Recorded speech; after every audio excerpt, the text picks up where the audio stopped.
Hello, this is Gradye Parsons. This is our continuing series on the Book of Order, especially focusing on the foundations of polity, which are the new reformatted first section of the Book of Order, all of which was adopted by the Presbyterian Church in July of 2011.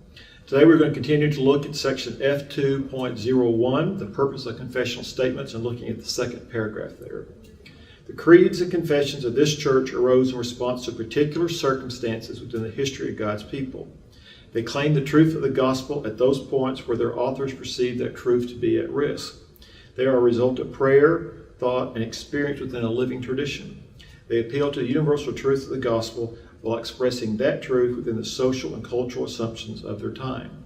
They affirm a common faith tradition, while also from time to time standing in tension with each other.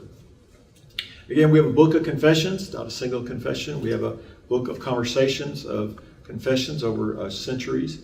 But part of the work of the Reformed people and others as well was to really, whenever a particular group, especially a language group, came together or came alive in the Reformation to a new way of being church, they would write a confession. So there's all kinds of confessions, many of which we don't have in our book. There's a French confession.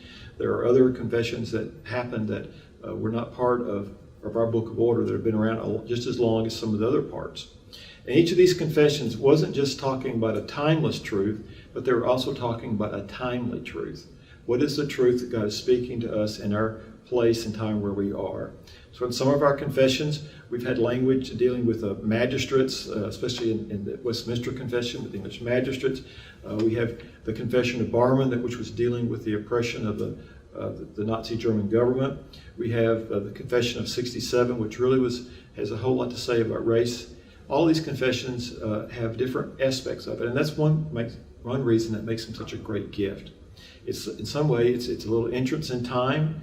It's a visit to a particular place and a particular conversation, but it's also instructive to us to see how people wrestled with this understanding, the doctrine of God, and then the doctrine of what they were facing at the time, whether it was oppression, whether it was injustice, whether it was some kind of outside influence in the church. All of those things are represented in the different stories of our confession. So what it's good to do when you study confessions is study the history of them. And again, in the back of the book of confessions, you have those banners that have a short history, but it would be worth your while to go study different history.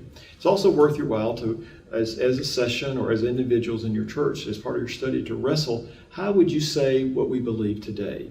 How would you try to understand what you believe today? How would you write that down? What do you think we need to say to our particular time and place?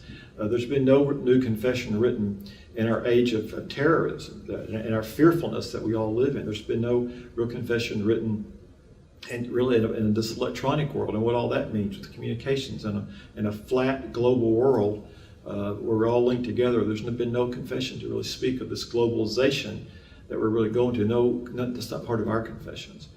So part of what we need to do is to understand this is a story of people who came together and struggled with God to say what they wanted to say, believing about God in reality what they were facing with. So again, my question to you is, what do you believe? And what's impacting that belief in the world around you? How were events shaping your faith? And how is that faith being shaped and articulated in a particular way? The confessions say about particular circumstances of God's people, particular time. So what is God saying to you right now about how we understand God, how we understand our church's place in the world, and how we understand our own place in that story?